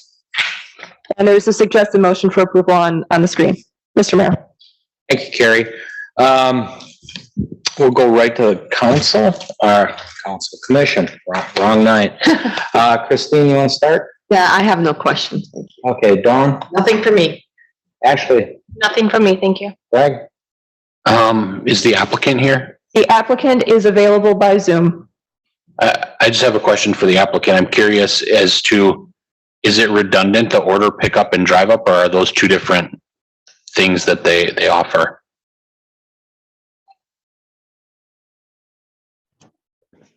Hello. Yep, we can barely hear you, Sojung. Oh no. Okay, I'll try to speak louder. Order pickup and the drive up program are two different things. Okay, thank you. okay. Chris, I'm sorry, Greg, are you done? I'm done, thank you. Chris, no questions, thank you. Don? Quick question for Carrie. You did a lot of fast talking there. When do they come back for approval of the sign? As with the previous amendment to the PUD to allow for an additional sign, they would come through the sign appeal process. Okay, so that's another day. That's another day. Okay, no other questions. Thanks. Okay, Chauncey? No questions, thank you. Okay, don't have questions, more of a comment. I mean, this really just shows an evolution of retail business, not only driven by the pandemic, but competition from online ordering. So I think this is a necessary step to help them stay competitive. We all love our online stuff, but there is a certain importance to having brick and mortar, particularly within our city, so I'm in favor of this. Yes. So, enough comment for me. So with that, motion? Guzekowski makes a motion that the Plan Commission recommends to the Common Council to approve a plan unit development amendment for the property at 8989 South Howell Avenue after the following hearing, after a public hearing and subject to conditions and restrictions. Anna seconds. Roll call, beginning with Chauncey. Chandler, aye. Anna, aye. Bill, aye. Shinsky, aye. Clark, aye. David Chai. Guzekowski, aye. Holdani, aye. Okay, item 7G, it is a review of a proposed amendment to the official map affecting the parcels at 2231 1933 West Putes Road, 8843 South 13th, 8950 South 20th, and part of the northeast and northwest quarter of section 19. Carrie? Thank you, Mr. Mayor. This is a nuanced proposal. It's regarding the officially mapped streets that are on these parcels and affect a couple of other parcels in the area. So there's going to be two options that are presented for Plan Commission consideration. The amendment to the public road extensions would mean that we would actually be removing some portions of the public road, but still providing access. The west connection that would be going through, normally be going through predominantly the applicant's property to serve a couple of properties, or a few properties rather, on the west side. That has been proposed to be either eliminated in whole or eliminated in part with the retention of a 30-foot easement. And easements have been shown on the CSM that was previously reviewed and approved by the Plan Commission, is yet to be recorded. So this is the proposed future layout that the developer has presented. The CSM that was approved in March did show the future road connection, and it did show that 30-foot wide access easement that would be terminating in a certain point to the west. The blue, if you can barely see it, this is the blue, that would be the access point and the public road terminating in a cul-de-sac. The connection to serve the development south and through these two parcels would be private. So the official map would be removing everything in red, approving everything in blue. At the southern end would be an extension of the 20th Street access point, terminating in a cul-de-sac that would extend onto the developer's property, and that would be a gated access. That would be for emergency services only. To the west, the red outline but not filled in, that was what was proposed to remain unchanged. However, with the 30-foot access easement and the location of that to be a little bit different than what's shown here, staff is actually presenting another option, and that would be to remove the official map for everything in red. The connection points that are just lines would remain as is, because that's just dedicating anticipated future roadway that does not affect the property. And there's also a reservation that's south of this connection point, if you can see where my cursor is. That's already per another CSM that's separate and apart from this, so that's why there's no suggestion that we change that. So as part of the suggested motion, there is the option of which one we should that Plan Commission would want to present for Common Council approval. If the Plan Commission wants to propose that the staff version move forward to the Common Council for consideration, that would also affect a few more properties. 2411, 2345, 2321, and 2301 West Putes Road would be affected by the removal of that official street pattern. 8810 and 8864 South 27th Street and 2320 West Grays Lane would also be affected. Those future streets would be eliminated. And that would affect those particular properties by just removing that from the official map. When considering a proposal to amend the official map, the Commission should consider the impact on the ability to logically develop adjacent properties in accordance with the existing official map.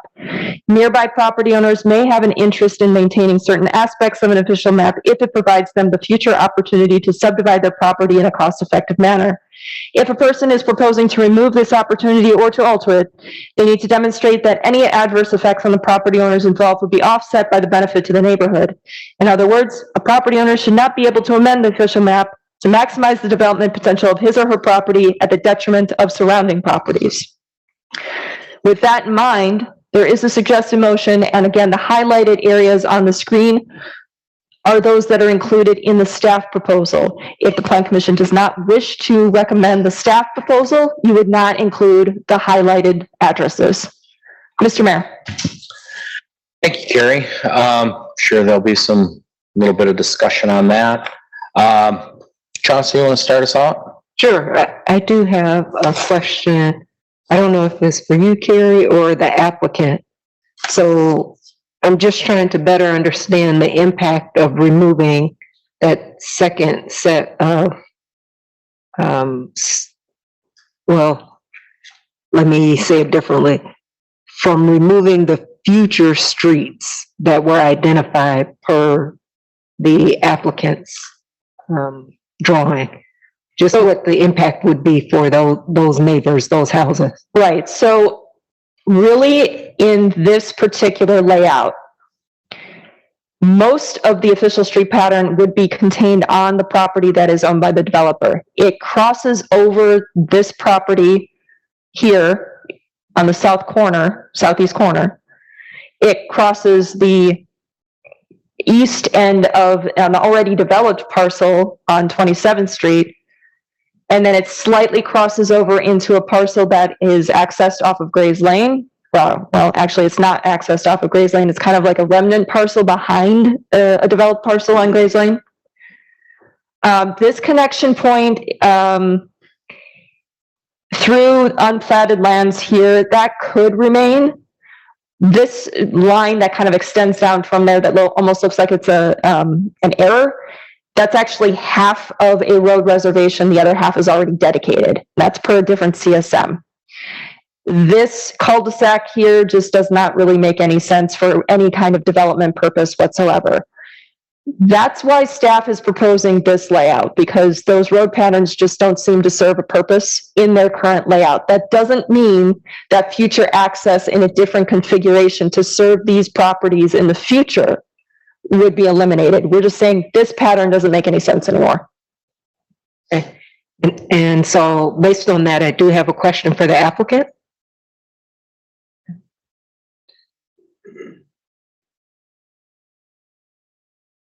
Unfortunately, it looks like the applicant is not in attendance. Okay. So I guess, Carrie, was there any feedback from the applicant with the suggestion from planning? I didn't receive anything from them. I did have a conversation about their PUD. I don't know that they had really any concerns or comments about what we were proposing as opposed to what they are saying. In fact, we had staff discussions prior to them submitting about whether or not the future streets should be eliminated in total or what have you. And again, this doesn't reflect the 30-foot easement to the west off of the public cul-de-sac that they've already accounted for in their certified survey map that will be recorded. So really, this would be something that if the neighbors who are directly affected by what staff is proposing would be concerned about, that would be something that, would be a valid question, obviously, and I haven't heard anything from the neighbors either, but again, this is a staff recommendation. So if there are any objections to that, staff is certainly willing to change our recommendation as well. We have a couple residents have been kind of waiting. Apologize. Normally I go to the residents first. It's been a long night, but if anybody'd like to come up, make comment, podium, name and address. Sean Kingston, 2480 West Grays Lane. So my property is the easement that connects on the Grays Lane. So that is part of my land. And one thing, since I've lived there for 18 years, because my son's 18 now. So it never made sense why Grays Lane would ever be connected to Putes, because Grays Lane, if you guys have ever driven down it, is not a road that you want to encourage any additional traffic volume on. So I'm 100% supportive on anything that would eliminate potential connection sources to our road. It's just, we walk down, it's not sidewalked, it's a very narrow road, and we do walk our dogs down and stuff like that. So I'd highly encourage anything that takes away potential, traffic volume from that road. And I'm sorry, which parcel is yours? 2480. So it's the easement property. So that line that doesn't complete to Grays Lane, that is our our, half that easement is on our property and the other half is our neighbors. Yeah, and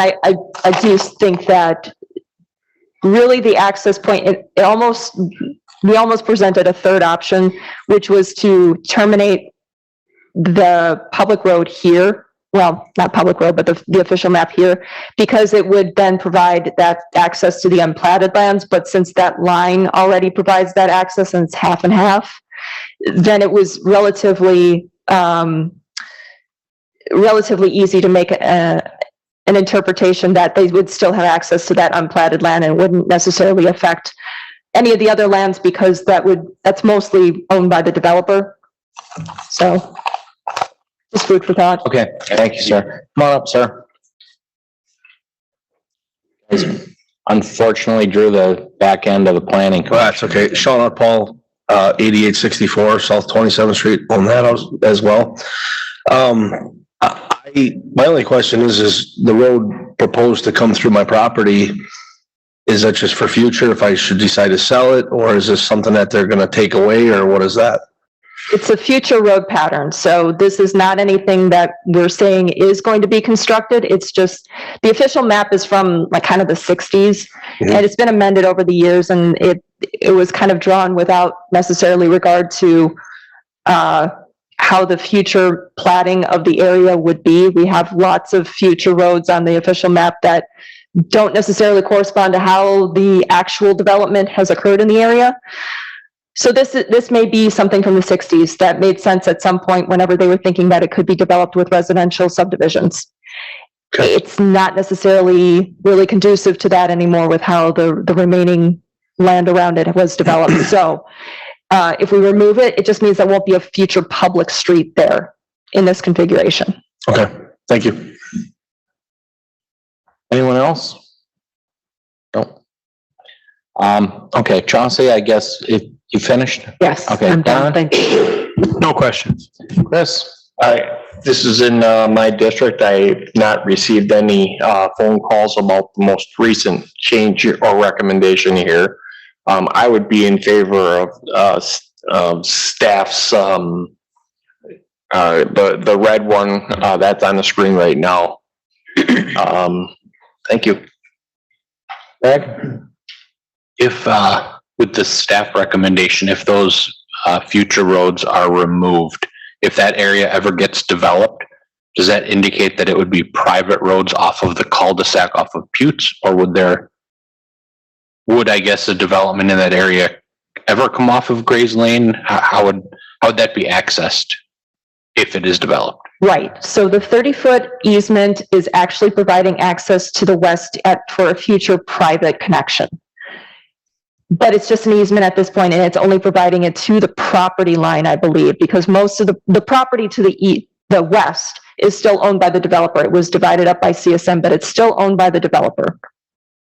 Any of the other properties that were affected by that future road pattern would then have to propose their own road pattern or their own driveway access for whatever development they would propose. It's just that this official street pattern for public streets is eliminated. It doesn't eliminate access. Again, with the way that it's laid out, it doesn't make any sense to provide access to those properties at all. Okay. Okay, then I'd be in favor of the staff recommendation. Thank you. Ashley? Nothing from me. Don? Just a quick question. So I understand the red, what about the blue? The blue is what's proposed to be future road or public road. So that would remain. That would remain. Okay, thank you. Christine? I'm at lost. I don't know what's happening here. So if you can walk me through it very slow, please, that would be great. Sure. What's on the screen right now in red, ignore the blue for right now. Okay. Either filled or unfilled in red, that's the official street pattern. That would be the future public streets to serve the area. What the developer is proposing, the solid red would be removed. The blue would be the future public road connection terminating in a cul-de-sac, after which the private road connection to serve the development would extend.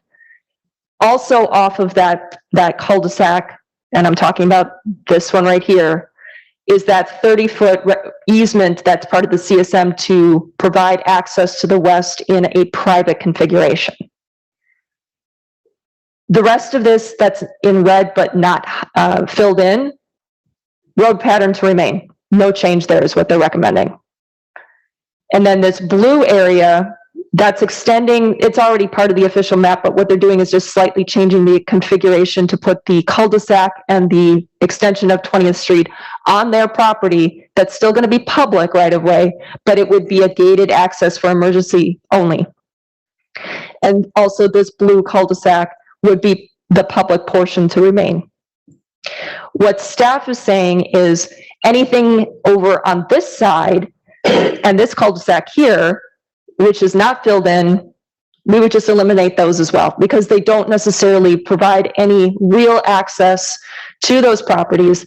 This is still developer property all in here. So these two properties here, actually it's really just this one, would have a nonsensical public street over the corner of their property that wouldn't really provide much in the way of developable access. Same for this property here, which is already developed and has access off 27th Street. This property here that has the kind of the cul-de-sac that's going over their property line would most likely be served by the existing access to Gray's Lane. I'm not sure if it's owned by the same people who have the house there, but I would bet it probably is. And then these unplatted lands, they may have access to 27th Street, or they could probably work out something within the 27th Street access management plan to get access over an existing. That's why we're proposing everything that's in red solid to be eliminated. That makes sense. I have a quick question. Why not remove it all? Why are we keeping that blue part? Because that's providing access to the developer for the development. Okay. Yeah. But it is our street. It would be a public cul-de-sac. No, like, Yep. Okay. Yep. Okay.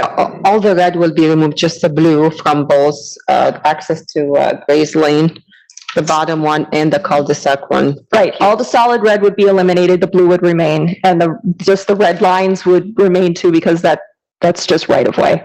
So the one on the connecting to Gray's Lane, and you said this is going to be public right of way, however, it's going to be gated for emergency. Why is that? There's a cul-de-sac there right now, they're just extending it onto the property to provide them that emergency access, that second point of emergency access for the development. Okay. And the elimination of all of this access would not have any impact or any utilities or anything from that sort? The utilities are already in and kind of follow the road pattern, but the easements for those utilities would just provide the access for what's there. So the access elimination would not impact how those parcels are serviced? Well, the utilities are only in to serve what's being proposed on the development, which is kind of, this was already proposed many years ago for development, so they put the utilities in and it just didn't happen. Okay. But to the west, that would be something completely different. There's nothing there. Okay, good. Thank you. And just to be clear, we're deciding as a commission to include that second half that you had unfilled and then filled, which would be the highlighted section of the motion, correct?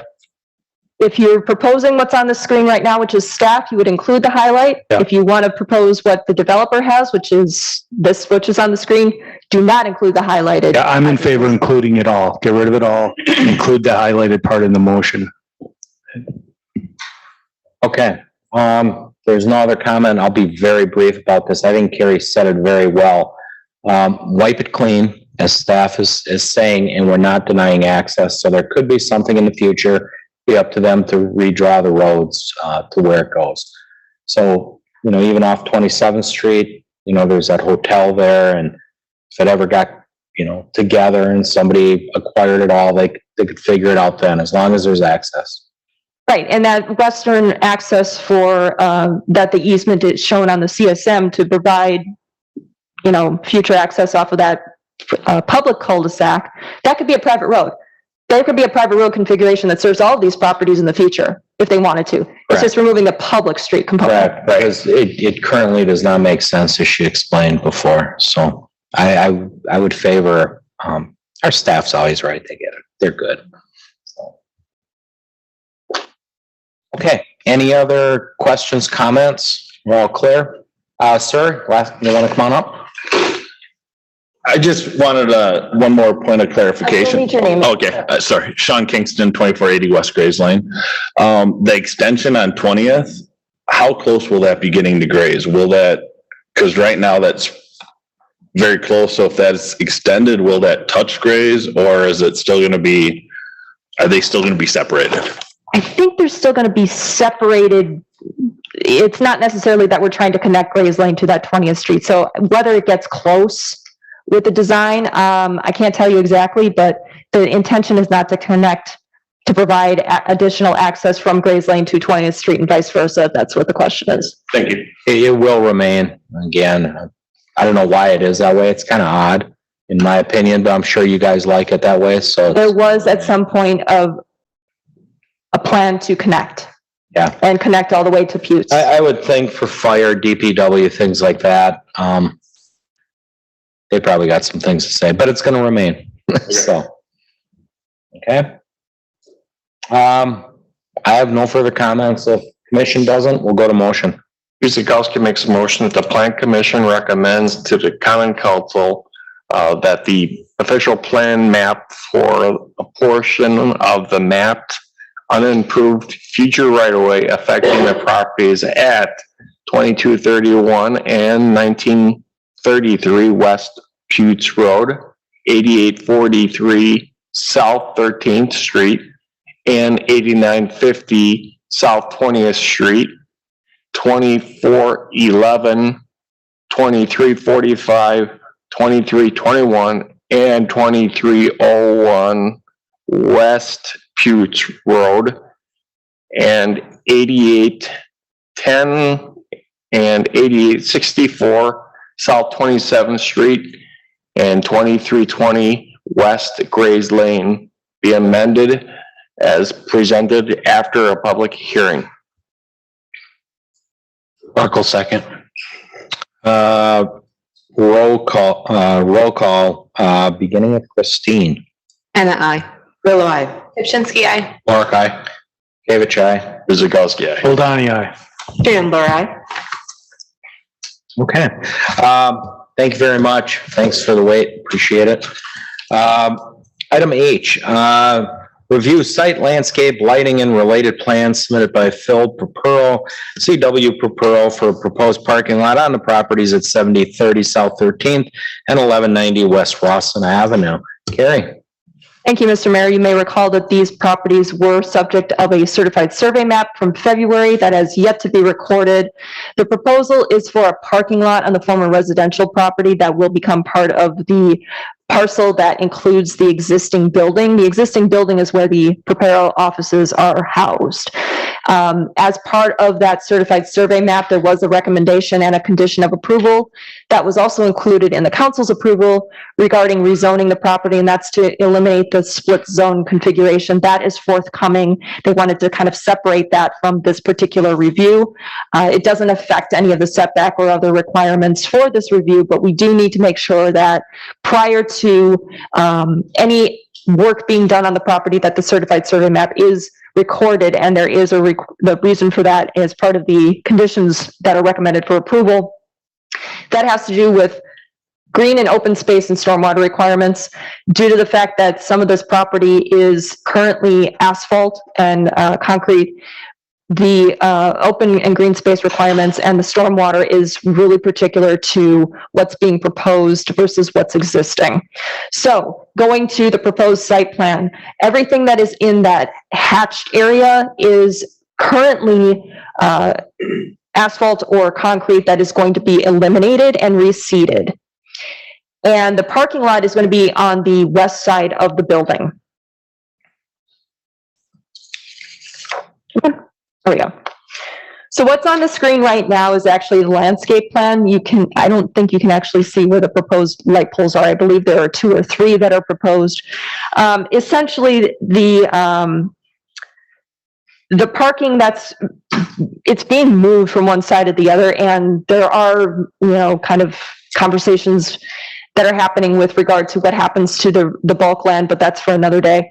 The minimum parking requirements for an office building in the zoning district, one for every 250 square feet plus one per employee. While we don't have any number of info on the number of employees that are going to be in the building, it's an existing building with an existing parking lot that is not completely used. So what they're proposing is really to serve their existing employees, and we trust that they wouldn't be proposing something that they can't actually, that wouldn't serve their needs. So based on square footage alone, they would only need 20, and this plan is in excess of 20 parking stalls, so we're good there. Light fixtures must be directed downward and shielded, especially on the side facing residential. Residential exists on the other side of South 13th Street, so we want to make sure that that shielding is on that side of the light. And there's a maximum of 3,500 kelvins that are required per code. While they didn't actually note that there are any new mechanicals, there's an existing mechanical that wouldn't necessarily be screened by landscaping due to the proposal for a walkway around the building to kind of get their workers from the parking lot now to the entrances for the building. But any new transformers or mechanical equipment that would be required to be screened. The landscaping plan also requires a couple of revisions. We're missing a few details with regard to installation versus maturity height. And, you know, those are the kind of things that we typically see need to be revised in landscape plans. There's also an existing dumpster and an existing dumpster location, but there's no plan for an enclosure. Now, per code, they are required to have either an enclosure or landscaping screening around that area. It's up to the Plan Commission whether or not you are going to require that as part of a condition of approval. I believe that we included it for consideration, but that is something that we did notice. I know it's an existing condition, but if we can get something to comply with code through the site plan review process, we would appreciate that. With that in mind, there is a suggested motion on the screen. It is in two parts. There are suggested 7 conditions for consideration. Mr. Mayor. Thank you, Carrie. Before we go to the commission, applicant want to say a few words or anything? Are you with us? Anybody?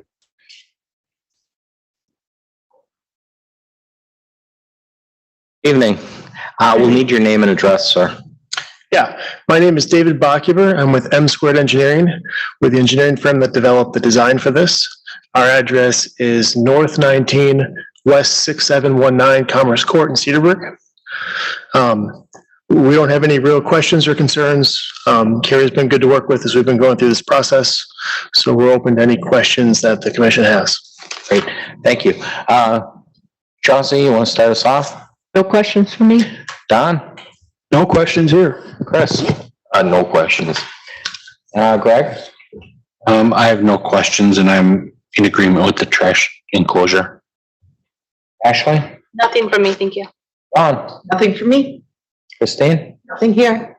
You're batting 1,000. I got nothing either. So, all right. Motion. Holdani moves that the Plan Commission approve site and related plans submitted by Phil Papuro, CW Papuro Inc. for the properties at 7030 South 13th Street and 1190 West Rawson Avenue with the following conditions. 1, that all relevant code requirements remain in effect. 2, that the certified survey map approved by the Common Council on February 14th, 22 is recorded prior to submission of permit applications. 3, that each of the proposed lots is rezoned into a single zoning district prior to the submission for application for development or redevelopment per resolution number 12306-021422. 4, that all light sources are shielded and directed downward, that the color temperature of the fixtures are limited to a maximum of 3,500 kelvins, and that light sources adjacent to single-family residential areas are shielded on the side of the fixture adjacent to the residential area. 5, that the plans are revised to include locations and screening for any new mechanical equipment, transformers, utilities, and trash enclosures, if applicable. 6, that the landscape plans are revised to incorporate details of the proposed plantings at installation and maturity. And 7, that all revised plans are submitted in a digital format for review and approved by the Department of Community Development prior to the submission of permit applications. Guzekowski will second. Roll call, beginning with Dawn. Rulo, aye. Chinsky, aye. Clark, aye. David, aye. Guzekowski, aye. Ladani, aye. Chandler, aye. Anna, aye. Okay, thank you very much. Item I, review site, building and related plans for Sidetrack LLC for an addition and covered patio on the property at 823 West Oakwood Road. Lori? Thank you, Mayor. The applicant is proposing a 31-foot by 24-foot building addition, a 30 by 40-foot pavilion, which will be placed on a 50 by 50-foot concrete patio, and also an expansion of the existing parking lot. So on your screen here, we have the proposed site plan for all these different elements. The next screen will show the proposed building addition. This is going to be a single-story building addition, which calls for vinyl siding to match the existing building. However, vinyl siding is not an approved exterior building material for commercial structures per code. The Plan Commission has the authority to approve of such materials for additions with the 3/4 majority approval. This proposed addition with the proposed exterior material was previously approved by the Plan Commission in 2016, but was never constructed. So the applicant is bringing it back again. Staff has no objections to the use of the vinyl siding in this application. It goes with the rest of the building, so it just makes sense. The applicant has indicated that a mechanical unit will be roof mounted on the addition. The existing building would screen the unit from Oakwood, so there's no request for additional screening from staff. The proposed pavilion with a peak height of 19 feet by 7 inches, which is situated on the concrete patio. The height of the building per code exceeds the limit of 17 feet as measured from grade. The patio and pavilion were actually constructed in 2021 without local review or permits. This was one of my code enforcement cases, but the applicant has been very willing to work with us since we brought it to his attention. If the applicant would like to keep this pavilion as originally constructed, they would need to seek a variance through BOZA, Board of Zoning Appeals. The site plan, thank you, Carrie. The site plan indicates a gravel parking pad on the south side of the property, providing an additional 19 stalls. There are 23 parking stalls on the premise on asphalt. Per code, all off-street parking must be on concrete or asphalt, and if adjoining a residential zoning district, which in this case it does, adequate screening from casual view by earth berm, a solid wall fence, evergreen planting, or other means approved by Plan Commission would be necessary. Residential properties are located to the west and south, and an existing fence, which is set back 5 feet from the south property line, is shown, but there's no indication of additional screening from the residential areas on the site plan, so therefore we are asking for the applicant to address those issues. The site plan does not indicate any trash enclosures for the trash dumpsters that are typically kept in the back of the property. So per code, all dumpsters shall be fenced in or screened from view from adjacent residential areas. This is another condition of the approval that we're recommending for Plan Commission to consider. Speaking of motions, I have a suggested motion on the screen for you to consider. Is there any questions that I can help you with? Okay, applicant, want to say a few words? Has to be you, you're the only one left. Back. Round two. Name. Sean Paul, 823 West Oakwood. As she stated before, we did apply about 6 years ago for the actual addition, 24 by 31. It was approved. That's all, everything's the same on that. We did not construct a pavilion. There's no pavilion there. There's a tiki bar, but that is not the pavilion. That would be a new. That's pretty much it. We didn't, and I did propose to put a fence along the south property line, and that would keep the garbage cans from the view of the people on the south. But other than that, I think everything else is pretty accurate. I apologize, Sean. Isn't it a chain link fence on the back though? Yeah, there's a chain link fence, but I proposed to put a solid picket fence there. Okay, we apologize. It wasn't included in the narrative, and so when we looked at the map, we saw the existing fence line, and we assumed that that's actually what you were talking about in your site plan and not actually a new fence. What was the height of the fence that you're looking to propose? 6 foot. And also on the pavilion, I did originally have a 19-foot, whatever it was, and I was told that you can only have 17 foot, so my latest proposal was to bring it down to 17 foot. I would prefer to have the 19 foot if it was possible, because of the existing tiki bar that I did build in there that has a shed roof on it. But if it can't be approved, I understand. It is a tall building already, so, excuse me, I do think it would blend in, that would even be an issue. So I just want to confirm, so we do not have a permit on file for the tiki bar too with the roof? Correct, I was That on would also need to be included in the site plan and it was originally on the plan and it shows that it's existing.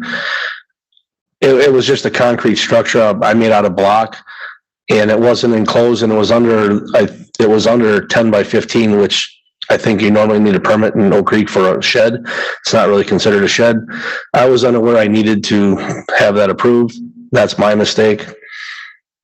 Yeah, what you're referring to is actually for residential, but when it's a commercial establishment, then you would have to go. That was my confusion, because it is a mixed-use property and there is residential there as well. Again, that's on me. I just didn't realize that. Okay. So the fence would be included in the conditions. Yes, it would be. We would make clear, because I don't see it here. So, we'll go to the commission real quick. Christine? I have no questions. Thank you. Dawn? If you're proposing the fence, but we need an enclosed, receptacle. Correct. We would actually need enclosure on that trash. I can build that. That's no big deal. And then, we're dealing with residentials behind you, but are those two residentials on both sides of you as well? There is a residential to the west, and actually I'm in the process of buying the property to the east.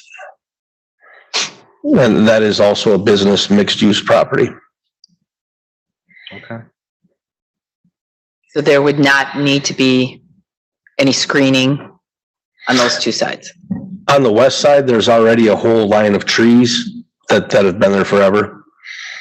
I did propose to put another picket fence along the patio to help knock the sound down. What kind of sound would there be? Just people outside on the patio. Okay, so that no live music? Well, we did have that last year and we were told we couldn't have that. So that's kind of another issue to talk about in the future. There's other businesses real close that still have live music, so. Sure, and as we discussed, just have to go through plan commission for that as a temporary use. We've struggled with not just your area, but throughout the city with that issue. I'm aware. I own that other property too. Don't run it though. I have nothing. Ashley? Nothing from me. Greg? Is the pavilion, is there electric in the pavilion? Is it lit? There's electric to the tiki bar just for TVs and stuff like that, but there's, other than lights in the pavilion, that's all that's really needed. No speakers or anything at this time? Not at this time, because I'm not sure what we can do with, any kind of music or anything. Okay, thank you. Yes. Everything looked good to me. I don't have any problem with it. Don? No questions. Are we gonna have to add anything to this motion when we get there? Yes, we have to go and add the section about adding a fence 6 feet tall. Trash enclosure? Yeah, trash. The trash enclosure is already included in there. Mhm. Okay. So it's say, number 9. I don't really want to help with the wording on that. Sure. The fence be installed along the rear property line, 6 feet tall.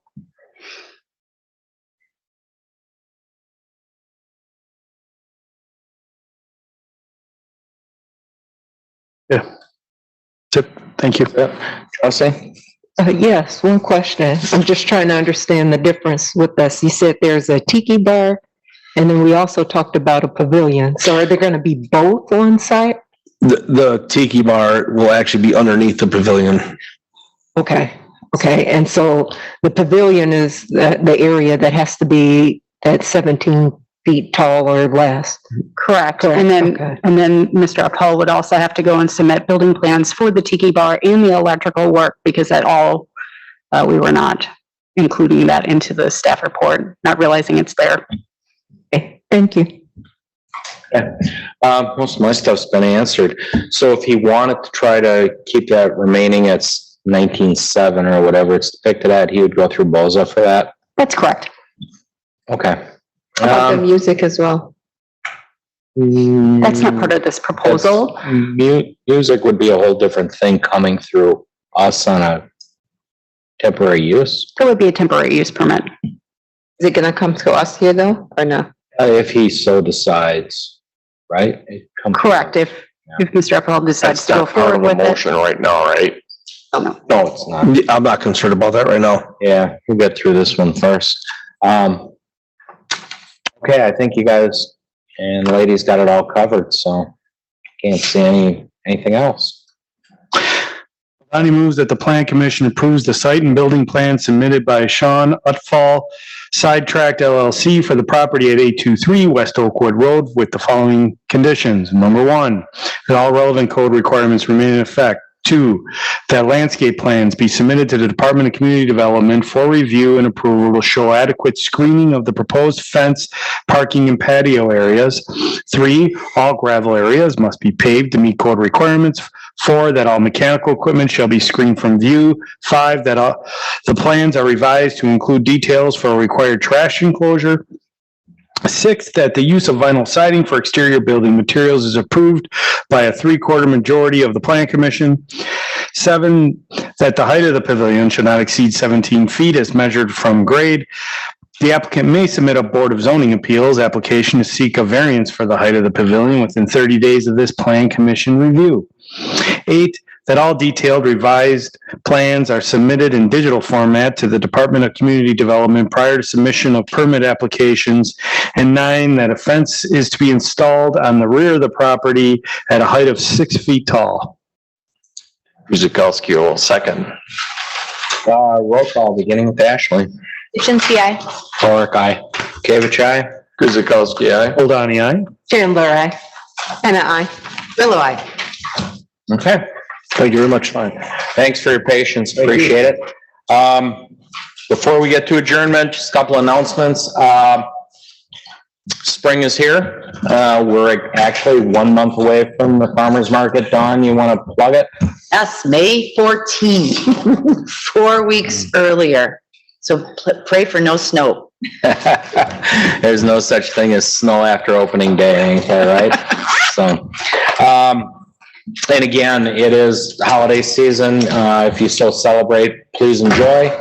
That's all I got. So, I want to thank you guys all. It was kind of a long meeting and took a little time, but thank you. Thank you to staff. Again, excellent job. You guys always come through for us. So with that, motion to adjourn. Bill moves to adjourn at 8:05. And a second. Roll call, beginning with Dawn. Grillo, aye. Chichinsky, aye. Clark, aye. Kavich, aye. Guzekowski, aye. Goldani, aye. Chandler, aye. Anna, aye.